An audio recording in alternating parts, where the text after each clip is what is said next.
मुझे लगता है कि इस 2029 में सत्ता परिवर्तन होनी चाहिए। ऐसा मैं इसलिए कह रहा हूँ क्योंकि एक ही आदमी की और एक ही पार्टी की चेहरा देख देख कर आदमी ऊब जाता है और एक ही पार्टी के विचारधारा को देखकर, सुनकर और साथ में उनकी विचारधारा को फॉलो करके कभी कभी लगता है कि उनकी विचारधारा में थोड़ी सी कमी आने लगा है। कभी कभी लगता है कि एक ही तरह के खाना खाने से आदमी ऊब जाता है, परेशान हो जाता है। कभी कभी लगता है कि दूसरा व्यंजन होनी चाहिए। इसलिए सत्ता में भी और लोकतंत्र में भी और देश में भी ऐसा होनी चाहिए।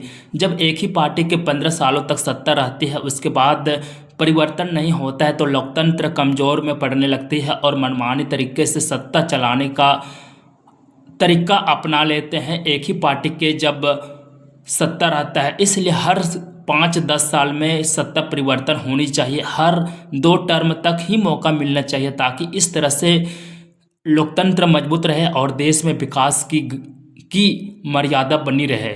इसलिए मैं कहता हूँ कि हर 10-15 साल में सत्ता परिवर्तन होनी चाहिए। जब कमज़ोर पड़ जाती है सरकार तो 5 वर्ष में ही बदल देनी चाहिए। इस तरह से देश की विकास के लिए अच्छी बात है। हमें पार्टी से मतलब नहीं है, हमें सिर्फ देश की विकास से मतलब है। हो सकता है कि कांग्रेस पार्टी में वो क्षमता हो दो जो वो लाना चाहते हैं। इसलिए सरकार और सत्ता हमेशा बदलते रहना चाहिए। यही है सच्चे लोकतंत्र की खूबसूरती। इसलिए 2029 में सत्ता परिवर्तन होनी चाहिए। एक बार मौका भी मिलना चाहिए कांग्रेस पार्टी को। राहुल गांधी में, प्रियंका गांधी में कांग्रेस पार्टी के अंदर कुछ अलग तरीके से सोच होगा, खास करके देश के प्रति।